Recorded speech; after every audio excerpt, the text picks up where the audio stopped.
Saudara, pasca banjir kemarin beberapa hari yang lalu, inilah kondisi longsor di tebing sebelah barat wisata alam Brayung. Ini adalah irigasi induk yang dipergunakan untuk persawahan masyarakat di Kecamatan Lepung. Air Kurung Rupu ini juga dipergunakan untuk operasional pabrik semen Andalas Indonesia. Saudara, bisa kita lihat ada beberapa titik longsor yang terjadi di tebing wilayah barat di induk irigasi Brayung. Tidak lebih kurang kira-kira 100 meter.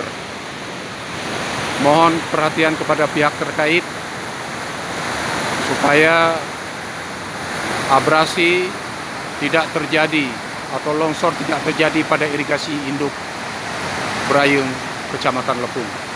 Terima kasih.